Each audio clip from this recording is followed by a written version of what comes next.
রাসূলুল্লাহ সাল্লাল্লাহু আলাইহি ওয়া আলিহি ওয়াসাল্লামের এক প্রিয় সাহাবী হযরতে মুআয ইবনে জাবাল রাদিয়াল্লাহু তাআলা আনহু বলেন, ভালো আমল কোনটা আর কোনটা ভালো আমল নয়? দুনিয়ার মানুষ যদি ভালো আমল করতে চায় তাহলে তার আমলটা 4 গুণে গুণান্বিত হতে হবে। 4 গুণে যদি গুণান্বিত করতে পারে তার আমলকে, তাহলে ওই মানুষ মনে করবে যে আমি ভালো আমল করেছি।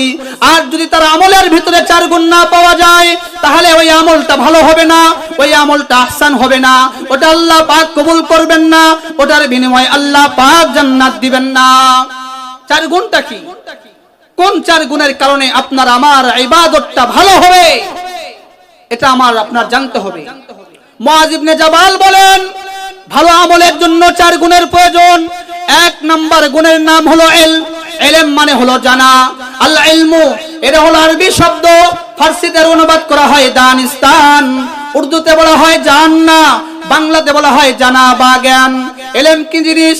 বিগত শতাব্দীর মুজাদ্দিদুল মিল্লাত হাকিমুল উম্মাত শাহ আশরাফ আলী থানভী ফারুকী রাহমাতুল্লাহি আলাইহি উনি ওনার রচিত কিতাব আল ইলমু ওয়াল উলামার ভিতরে বলেন, इल्म वो है जो गुनाहगार के लिए हासिल नहीं होता और गुनाह करने से जायल हो जाती। इल्म হলো ওই মহামূল্যবান রত্নের নাম, ইলম হলো ওই মহামূল্যবান সম্পদের নাম যেটা গুনাহগার বান্দার অন্তরে অর্জন হয় না। আবার আল্লাহ পাক দয়া করে কোন ভালো মানুষের অন্তরে ইলম দিয়েছেন, ওই বান্দাও যদি ক্রমান্বয়ে গুনাহের দিকে আগায়া যায়, প্রতিনিয়ত যদি বান্দা গুনাহ করে, তাহলে ওই বান্দার অন্তর থেকে ওই ইলমটা বিদায় নিয়ে যাবে। তাহলে আমি আর আপনি একটু আগে নামাজ পড়েছি, আরো যে সমস্ত ভালো কাজ আছে, এই ভালো কাজ করার আগে তার ইলম জ্ঞান অর্জন করতে হবে। জ্ঞান অর্জন করার পরে ওই ভালো কাজটা আমি আপনি করব। যদি এমনটা হয়, মুআয ইবনে জাবাল বলেন, আপনার আমার ইবাদতটা আহসান হবে, ভালো হবে, আল্লাহ পাকের কাছে পছন্দনীয় হবে, ওটা আল্লাহ পাক কবুল করবেন, এর বিনিময়ে আল্লাহ পাক পরকালে নাজাত দিবেন। দ্বিতীয় নাম্বার গুণ, মুআয ইবনে জাবাল রাদিয়াল্লাহু তাআলা আনহু বলেন, 4 গুণের ভিতরে দ্বিতীয় নাম্বার গুণের নাম হলো নিয়ত। নিয়ত করতে হবে, নিয়ত করতে হবে যে ইবাদতটা করতেছি, এই ইবাদতের নিয়ত করতে হবে। নিয়ত ছাড়া ইবাদতের কোনো গ্রহণ। আলহামদুলিল্লাহি ওয়া কাফা ওয়া সালামুন আলা ইবাদিহিল্লাযীনা ইসতাফা। أما بعد فأعوذ بالله من الشيطان الرجيم. بسم الله الرحمن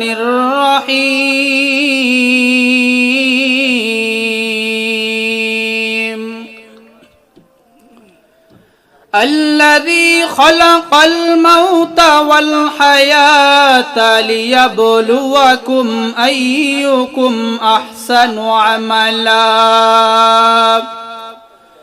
وهو العزيز الغفور.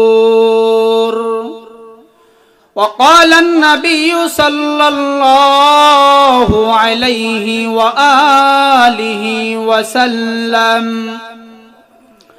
الدنيا خلقت لكم وأنتم خلقتم للآخرة أو كما قال النبي عليه الصلاة والسلام.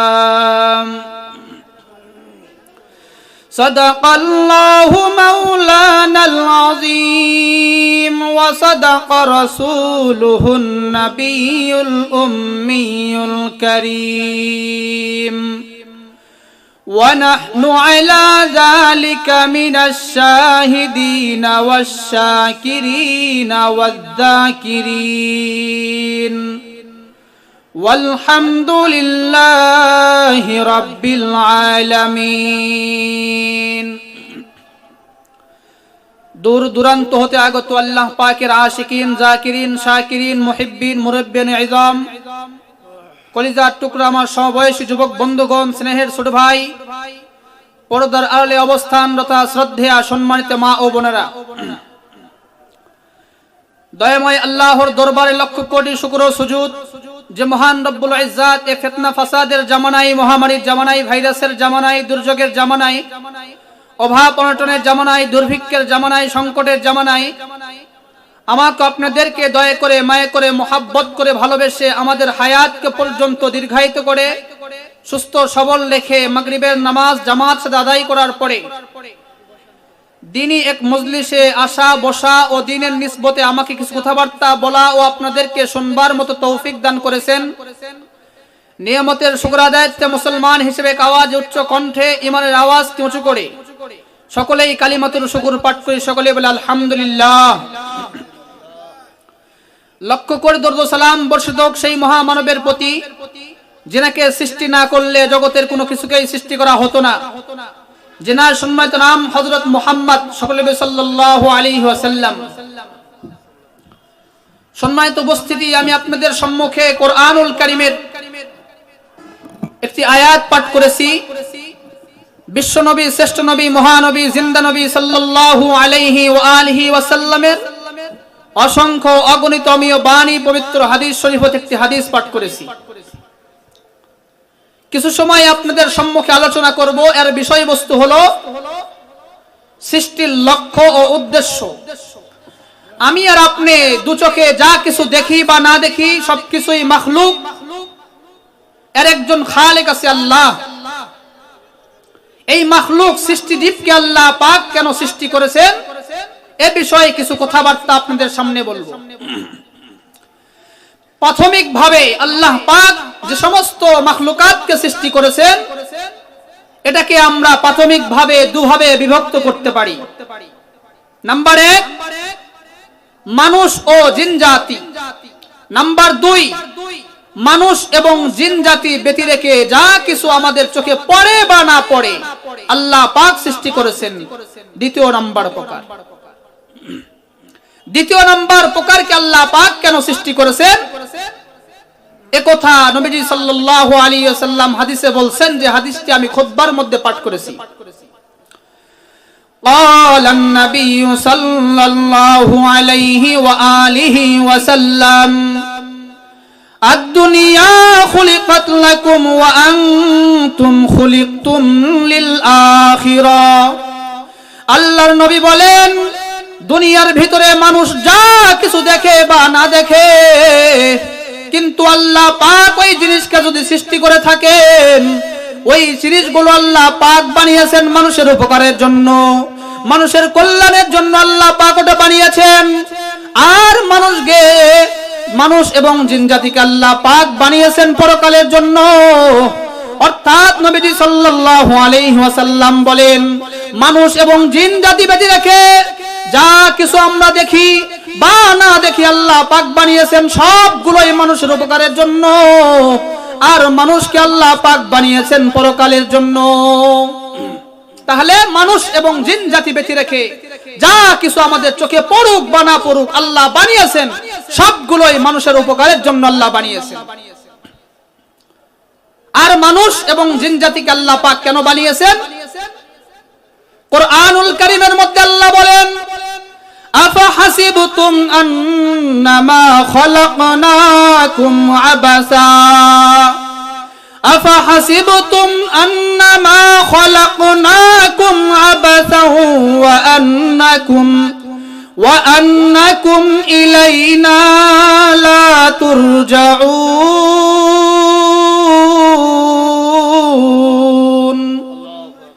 আল্লাহ পাক বলেন, দুনিয়ার মানুষ তোমরা কি এটা মনে করেছো নাকি যে আমি আল্লাহ তোমাদেরকে অনর্থক বানিয়েছি, আবার তোমরা আমি আল্লাহ পাকের কাছে ফিরে আসবে না? দুনিয়ার কোন মানুষ যদি এমন মনে করে যে আল্লাহ পাক মানুষকে অনর্থক বানিয়েছেন আর এই মানুষ আল্লাহ পাকের কাছে আবার পুনরায় ফিরে যাবে না, তাহলে মানুষ বড়ই ভুলের ভিতরে আছে। মানুষের এই ধারণা ভিতরে লালন করা বড়ই ভুল হবে। সূরাতুল বাকারার ভিতরে আল্লাহ পাক বলেন, কাইফা তাকফুরুনা বিল্লাহ ওয়া কুনতুম আমওয়াতা ফাআহইয়াকুম সুম্মা ইউমীতুকুম সুম্মা ইউহয়ীকুম সুম্মা ইলাইহি তুরজাউন।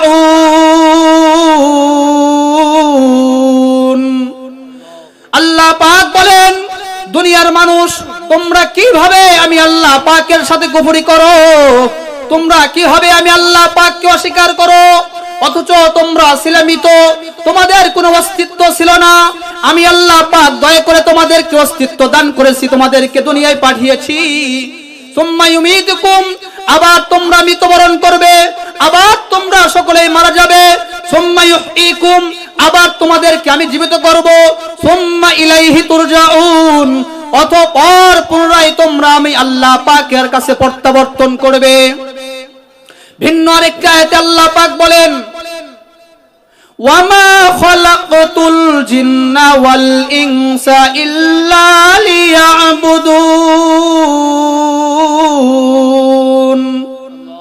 আল্লাহ পাক বলেন, আমি মানুষ এবং জিন জাতিকে বানিয়েছি আমার ইবাদত করার জন্য।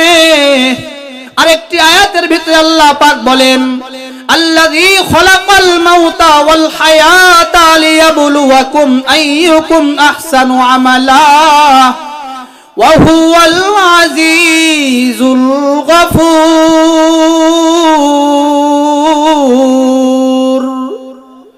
কুরআনুল কারীমের বিভিন্ন জায়গায় আল্লাহ পাক নিজের পরিচয়কে বিভিন্নভাবে ব্যক্ত করেছেন। এই আয়াতের ভিতরে আল্লাহ পাক নিজের পরিচয় ব্যক্ত করতে গিয়ে বলেন, আল্লাহ পাক ওই সত্তার নাম আল্লাযী খালাকাল মাউতা, যেই সত্তা মৃতকে সৃষ্টি করেছেন, ওয়াল হায়াতা, এবং হায়াতকে সৃষ্টি করেছেন। আল্লাহ পাক চাইলে মানুষকে মৃত করতে পারেন, আল্লাহ পাক চাইলে মৃত মানুষকে আবার জীবিত করতে পারেন। কেন কেন আল্লাহ পাক মানুষকে জীবিত করেন, কেন আল্লাহ পাক মানুষকে মৃত করেন? এর কারণ আল্লাহ বলেন, লিয়াবলুয়াকুম আইয়ুকুম আহসানু আমালা, যাতে করে আমি আল্লাহ যাচাই করতে পারি, নিরীক্ষণ করতে পারি, নির্ধারণ করতে পারি এ দুনিয়ার ভিতরে কোন মানুষ ভালো আমল করে। তাহলে এতক্ষণে বুঝলাম যে আল্লাহ পাক আমাদেরকে অনর্থক বানায় নাই, বানিয়েছে ইবাদতের জন্য। এই আয়াতের মধ্যে আল্লাহ বললেন, শুধু ইবাদত নয়, ভালো ইবাদতের জন্য আমি মানুষকে বানিয়েছি। তাহলে আপনার আমার জানতে হবে কোনটা ভালো আমল। এ মর্মে রাসূলুল্লাহ সাল্লাল্লাহু আলাইহি ওয়া আলিহি ওয়াসাল্লামের এক প্রিয় সাহাবী হযরতে মুআয ইবনে জাবাল রাদিয়াল্লাহু তাআলা আনহু বলেন, ভালো আমল কোনটা আর কোনটা ভালো আমল নয়। দুনিয়ার মানুষ যদি ভালো আমল করতে চায় তাহলে তার আমলটা 4 গুণে গুণান্বিত হতে হবে। 4 গুণে যদি গুণান্বিত করতে পারে তার আমলকে, তাহলে ওই মানুষ মনে করবে যে আমি ভালো আমল করেছি। আর যদি তার আমলের ভিতরে 4 গুণ না পাওয়া যায় তাহলে ওই আমলটা ভালো হবে না, ওই আমলটা আহসান হবে না, ওটা আল্লাহ পাক কবুল করবেন না, ওটার বিনিময়ে আল্লাহ পাক জান্নাত দিবেন না। 4 গুণটা কি? কোন 4 গুণের কারণে আপনার আমার ইবাদতটা ভালো হবে, এটা আমার আপনার জানতে হবে। মুআয ইবনে জাবাল বলেন, ভালো আমলের জন্য 4 গুণের প্রয়োজন। 1 নাম্বার গুণের নাম হলো ইলম। ইলম মানে হলো জানা। আল ইলমু, এটা হলো আরবি শব্দ, ফার্সিতে অনুবাদ করা হয় দানিস্তান, উর্দুতে বলা হয় জান্না, বাংলাতে বলা হয় জানা বা জ্ঞান। ইলম কি জিনিস? বিগত শতাব্দীর মুজাদ্দিদুল মিল্লাত হাকিমুল উম্মাত শাহ আশরাফ আলী থানবী ফারুকী রাহমাতুল্লাহি আলাইহি, উনি ওনার রচিত কিতাব আল ইলমু ওয়াল উলামার ভিতরে বলেন, इल्म वो है जो गुनाहगार के लिए हासिल नहीं होता और गुनाह करने से जायल हो जाती। इल्म হলো ওই মহামূল্যবান রত্নের নাম, ইলম হলো ওই মহামূল্যবান সম্পদের নাম যেটা গুনাহগার বান্দার অন্তরে অর্জন হয় না। আবার আল্লাহ পাক দয়া করে কোন ভালো মানুষের অন্তরে ইলম দিয়েছেন, ওই বান্দাও যদি ক্রমান্বয়ে গুনাহের দিকে আগায়া যায়, প্রতিনিয়ত যদি বান্দা গুনাহ করে, তাহলে ওই বান্দার অন্তর থেকে ওই ইলমটা বিদায় নিয়ে যাবে।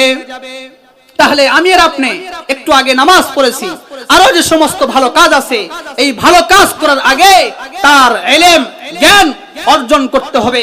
জ্ঞান অর্জন করার পরে ওই ভালো কাজটা আমি আপনি করব। যদি এমনটা হয়, মুআয ইবনে জাবাল বলেন, আপনার আমার ইবাদতটা আহসান হবে, ভালো হবে, আল্লাহ পাকের কাছে পছন্দনীয় হবে, ওটা আল্লাহ পাক কবুল করবেন, এর বিনিময়ে আল্লাহ পাক পরকালে নাজাত দিবেন। দ্বিতীয় নাম্বার গুণ, মুআয ইবনে জাবাল রাদিয়াল্লাহু তাআলা আনহু বলেন, 4 গুণের ভিতরে দ্বিতীয় নাম্বার গুণের নাম হলো নিয়ত। নিয়ত করতে হবে, নিয়ত করতে হবে যে ইবাদতটা করতেছি, এই ইবাদতের নিয়ত করতে হবে। নিয়ত ছাড়া ইবাদতের কোনো গ্রহণযোগ্যতা আসবে না। নিয়ত কেন জরুরি করা দেওয়া হয়েছে, নিয়তকে কেন জরুরি করা হয়েছে? উলামায়ে কেরামগণ বলেন নিয়তকে জরুরি করা হয়েছে দুটো কারণে। এক হলো এক ইবাদতকে আরেক ইবাদত থেকে পার্থক্য করার জন্য, এশার নামাজকে ফজরের নামাজ থেকে আলাদা করার জন্য, ফজরের নামাজকে জোহরের নামাজ থেকে আলাদা করার জন্য। আরেকটা হলো যে জিনিসটা দিনের অন্তর্ভুক্ত নয় এটাকে দিনের ভিতরে শামিল করার জন্য নিয়তকে করার দেওয়া হয়েছে। নিয়তকে ইসলামের ভিতরে সাবেত করা হয়েছে, ইসলামের ভিতরে নিয়তের প্রয়োজনীয়তা দেখা দিয়েছে। যে জিনিসটা দিনের অংশ নয় এটাকে দিনের ভিতরে শামিল করার জন্য। যেমন মনে করেন দাদা তার নাতিকে প্রত্যেক দিন স্কুলে যাওয়ার সময় 5 টাকা, 10 টাকা, 50 টাকা, 100 টাকা দেয়। কেন? টিফিন টাইমে নাতি কিছু খাবার কিনে খাবে। এটা দোয়ার দুটা দিক আছে। একটা হলো সামাজিকতা, নাতি হয় দিতে হবে, পকেট থেকে টাকা দিলেন, সওয়াব পাওয়া যাবে না। আবার যখন আপনি দিচ্ছেন তখন যদি আপনি নিয়ত করেন যে আল্লাহর নবীর তো নাতি ছিল, উনি ওনার নাতিকে কিছু দিয়েছিলেন, এ মর্মে আমিও দিলাম, তাহলে একটা সুন্নতকে জিন্দা করার সওয়াব আল্লাহ দান করবেন। সকলে বলেন সুবহানাল্লাহ। এজন্যই নিয়তকে ইসলামে জরুরি বলা হয়েছে যে নিয়তটা করতে হবে। তৃতীয় নাম্বার গুণ হলো মুআয ইবনে জাবাল রাদিয়াল্লাহু তাআলা আনহু বলেন যে ইবাদতটা মানুষ করবে এই ইবাদতের ভিতরে ইখলাস আনতে হবে। ইখলাস যুক্ত ইবাদত যদি হয় ওটা আল্লাহ পাকের কাছে গ্রহণযোগ্যতা পাবে, ওটা আল্লাহ পাকের কাছে পছন্দ হবে, ওটাকে আল্লাহ পাক কবুল করবেন। আর যদি ইবাদতটা ইখলাস যুক্ত না হয় তাহলে আল্লাহ পাকের কাছে পছন্দনীয় হবে না, আল্লাহ পাক ওটাকে কবুল করবেন না, ওটার বিনিময়ে আল্লাহ পাক মানুষকে পরকালে জান্নাত দিবেন না। ইখলাস কি জিনিস? উম্মুল হাদিস হাদিসে জিবরাইল, এই হাদিসের ভিতরে জিবরাইল আমিন রাসূলুল্লাহ সাল্লাল্লাহু আলাইহি ওয়াসাল্লামকে বলেন মাল ইহসান, আল্লাহর নবী ইহসান কি জিনিস? ইহসান আরবিতে বলা হচ্ছে ইহসান, এটাই হলো ইখলাস। ইহসান কি জিনিস? আল্লাহর নবী বলেন আন তা'বুদাল্লাহ কাআন্নাকা তারাহু ফাইন লাম তাকুন তারাহু ফাইন্নাহু ইয়ারাক। ভাই জিবরাইল, যখন তুমি কোনো ইবাদত করবা, রাসূল নামাজের দৃষ্টান্ত দিয়ে বলেন যখন তুমি নামাজে দাঁড়াইবা তোমার অন্তরের ভিতরে এমন একটা হালাত তুমি নিয়ে আসবা যেন তুমি তোমার নিজের চোখে আল্লাহ পাককে দেখতে পাচ্ছ। তুমি চোখ বন্ধ করলেই দেখতে পাও তোমার সামনে আল্লাহ পাক বসা, তোমার সামনে আল্লাহ পাক হাজির আছেন। এমন হালাত তোমার অন্তরে নিয়ে আসার নাম হলো ইখলাস। আর যদি তোমার ঈমান আমল এরকম দুর্বল হয়, যেমন আমাদের ঈমান আমল দুর্বল, যেই মানুষ খানায় কাবাকে সামনে রেখে নামাজ আদায় করে, খানায় কাবাকে সামনে রেখে নামাজ আদায় করে, ওই মানুষ তো চোখ বন্ধ করলে আল্লাহ পাককে দেখতে পায় না। ঈমান আমল দুর্বল হওয়ার কারণে আল্লাহ পাককে দেখতে পাচ্ছে না। রাসূল বিষয়টা একটু সহজ করে দিয়ে বলেন যদিও তুমি আল্লাহ পাককে দেখতে না পাও তবে অবশ্যই তোমার অন্তরে এই হালাত নিয়ে আসবা যে আমি যদিও আল্লাহ পাককে আনতেছি না, আমি আল্লাহ পাককে নিজের ভিতরে আনতে পারতেছি না, আমি আল্লাহ পাককে দেখতে পাচ্ছি না, তবে অবশ্যই অবশ্যই আল্লাহ পাক আমাকে দেখতেছেন। এটা মনে করার নাম হলো ইহসান, এটা মনে করার নাম হলো ইখলাস। তাহলে ইখলাস হলো অত্যন্ত গুরুত্বপূর্ণ একটা অংশ। ইখলাস ছাড়া কোনো ইবাদত কোশ্চিন কালেও কোনোদিন কারোটা কবুল হয় নাই, কিয়ামত পর্যন্তও হবে না। ইখলাস ছাড়া কোনো ইবাদত কারো কবুল হয় নাই, কিয়ামত পর্যন্ত হবেও না। ইখলাস কেন ইসলামে জরুরি বলা হয়েছে? এর কারণ হলো মানুষ এটা হলো আল্লাহ পাকের গোলাম, মানুষ আল্লাহ পাকের দাস, মানুষ আল্লাহ পাকের আদেশকে মানবে। দুনিয়ার নিয়ম হলো যখন কোন গোলাম দেখে যে আমার মুনিব আমাকে দেখতেছে, আমার ঊর্ধ্বতন কর্মকর্তা আমাকে দেখতেছে, তখন সে 2 নাম্বারই করে না, কাজের ভিতরে গাফলতি আনে না, সে মনোযোগ দিয়ে কাজটা করে। ঠিক এমনই ভাবে কোন মানুষ যদি তার অন্তরে এই হালাতকে নিয়ে আসতে পারে যে আমি কি আল্লাহ পাকের সামনে দাঁড়ায় নামাজ পড়তেছি, আমি আল্লাহ পাককে দেখতেছি, তাহলে তার নামাজের ভিতরে কোনো পরিবর্তন আসবে না। বাড়িতে 2 রাকাত নামাজ পড়তো 5 মিনিট সময় লাগতো, যখন মসজিদে পড়বে তখনও 5 মিনিট লাগার কথা। বাড়িতে যখন 4 রাকাত নামাজ পড়ে তখন 6 মিনিট লাগতো, মসজিদে যখন 4 মিনিট পড়বে তখনও 6 মিনিট বা 7 মিনিট 8 মিনিট লাগার কথা। কিন্তু বাড়িতে 4 রাকাত নামাজ পড়ে 2 মিনিটে, মসজিদে 4 রাকাত নামাজ পড়তেছে 10 মিনিটে। মানে নিয়তের ভেজাল, ইখলাসের ভেজাল, এই ভেজাল যুক্ত আমলকে আল্লাহ পাক কবুল করবেন না। তৃতীয় নাম্বার গুণের নাম হলো ইখলাস। এই ইখলাস যুক্ত আমল যদি হয় আল্লাহ পাক কবুল করবেন না, হয় আল্লাহ পাক ইখলাস ছাড়া আমল কবুল করবেন না। মুআয ইবনে বলেন 4 গুণের ভিতরে 4র্থ নাম্বার গুণের নাম হলো তওবা। তওবার সাথে দোয়া করা। যখন ওই বান্দা কোনো ইবাদত করবে, ওই ইবাদতের ভিতরে বান্দা ইবাদতটা করার পরে আল্লাহ পাকের কাছে বলবে, আল্লাহ যেভাবে ইবাদত করার কথা ছিল সেভাবে ইবাদতটা করতে পারি নাই, যেভাবে নামাজ পড়ার কথা ছিল, যেভাবে আপনার আদেশ ছিল, যেভাবে নবী সাল্লাল্লাহু আলাইহি ওয়াসাল্লাম নামাজ পড়েছেন সেভাবে তো আমি পড়তে পারি নাই। ঠিক তেমনি ভাবে রোজা যেভাবে রাখার কথা ছিল সেভাবে তো আমি রোজা রাখতে পারি নাই। খানায় কাবা যেভাবে তওয়াফ করার কথা ছিল আমি তো খানায় কাবা ওইভাবে তওয়াফ করতে পারি নাই। এভাবে আল্লাহ পাকের কাছে কাকুতি মিনতি করে আল্লাহ পাকের কাছে দোয়া করার, তওবা করা। আল্লাহ ইবাদত করেছি, ইবাদতের ভিতরে তো ইখলাস আনতে পারি নাই। আল্লাহ ইবাদত করেছি, সঠিক নিয়তে ইবাদতটা করতে পারি নাই। আল্লাহ ইবাদত করেছি কিন্তু এমনি ইবাদতটা করতে পারি নাই। এ বলে আল্লাহ পাকের কাছে 2 ফোঁটা চোখের পানি ছেড়ে দিয়ে তওবা করা। তাহলে 4টা গুণের কথা আমি আপনি জানলাম। ভালো আমলের জন্য 4টা গুণের প্রয়োজন। 1 নাম্বার গুণের নাম ছিল ইলম, 2 নাম্বার গুণের নাম ছিল নিয়ত, 3 নাম্বার গুণের নাম ছিল ইখলাস, 4 নাম্বার হলো তওবা। তওবা প্লাস দোয়া। কেমন তওবা? যে তওবার ভিতরে ভেজাল থাকবে না, খাঁটি নিয়তে আল্লাহ পাকের কাছে তওবা করা যে আল্লাহ এই গুনাহ আমি আর কোনোদিন করব না, আমার মাধ্যমে যতগুলো গুনাহ হয়ে গেছে আপনি আমাকে মাফ করে দেন।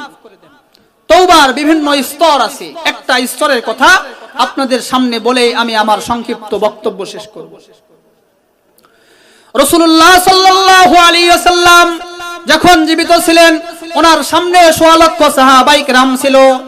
1.5 লক্ষ সাহাবায়ে কেরামের ভিতরে এক প্রিয় সাহাবীর নাম হলো মায়েজ আসলামী। আল্লাহর নবীর এক প্রিয় সাহাবীর নাম হলো মায়েজ আসলামী। এই মায়েজ আসলামী বিবাহিত সাহাবী। উনি একদিন শয়তানের ধোঁকায় পড়ে জিনা করে ফেলছেন। জিনা করার পরে আল্লাহর নবী সাল্লাল্লাহু আলাইহি ওয়াসাল্লামের দরবারে গেছেন। যাওয়ার পরে বলেন, হালাকতু নাফসি ইয়া রাসূলুল্লাহ, ওগো আল্লাহর নবী আমি নিজেকে হালাক করে দিয়েছি, ধ্বংসের পথে চলে গেছি, আমি নিজেকে ধ্বংস করে ফেলেছি। আল্লাহর নবী বলেন, বান্দা তোমার কিছুই হয় নাই, তুমি হয়তোবা সামান্য গুনাহ করেছো, কিছুই হয় নাই। উনি বলেন, জানাইতু ইয়া রাসূলুল্লাহ, ওগো আল্লাহর নবী আমি জিনা করে ফেলেছি, আমার মাধ্যমে জিনা হয়ে গেছে।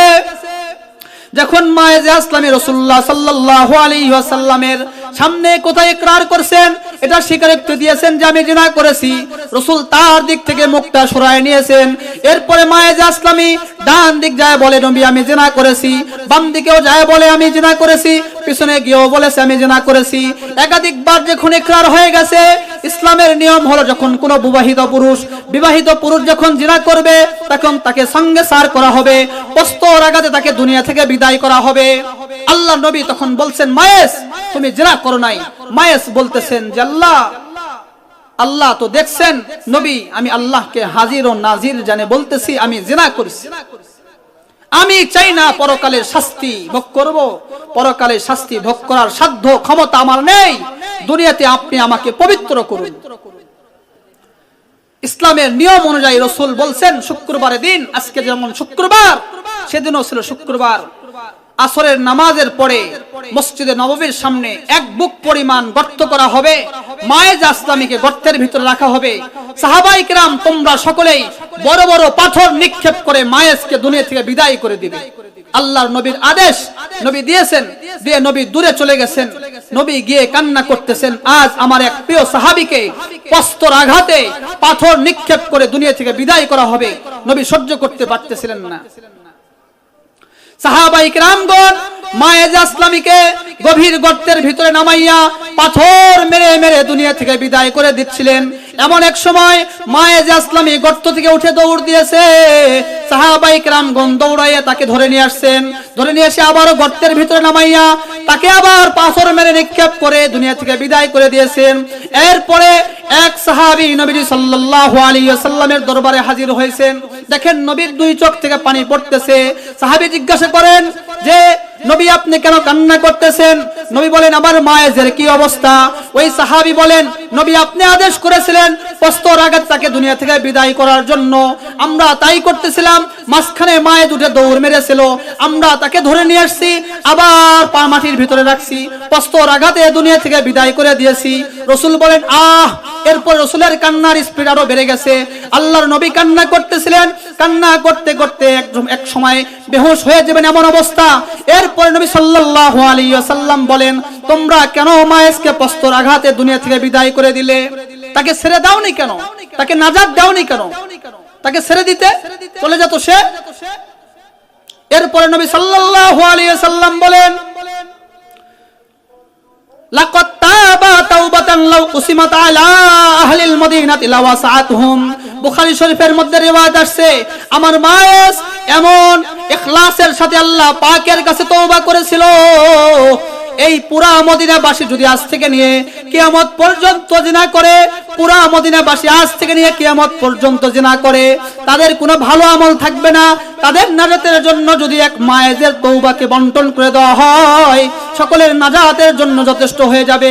এই হাদিসটি ইবনে মাজাহ শরীফের মধ্যে আসছে। আল্লাহর নবী বলেন লাকাদ তাবা তাওবাতান লাউ কুসিমাত আলা আহলিস সামাওয়াতি ওয়াল আরদি লাওয়াসাতুহুম। মায়েজ এমন খাঁটি দিলে তওবা করেছে, তার তওবা যদি পুরা দুনিয়ার উম্মত যারা গুনাহ করবে তাদের নাজাতের জন্য যদি ভাগ করে দেওয়া হয়, তাদের গুনাহকে মিটায়া দেওয়ার জন্য যথেষ্ট হয়ে যাবে। এমন তওবা করতে হবে। তাহলে আমি আপনি জানতে পারলাম 4 গুণযুক্ত ইবাদত করতে হবে। 1 নাম্বার গুণ হলো ইলম, 2 নাম্বার নিয়ত, 3 নাম্বার ইখলাস, 4 নাম্বার দোয়া প্লাস তওবা, তওবা প্লাস দোয়া।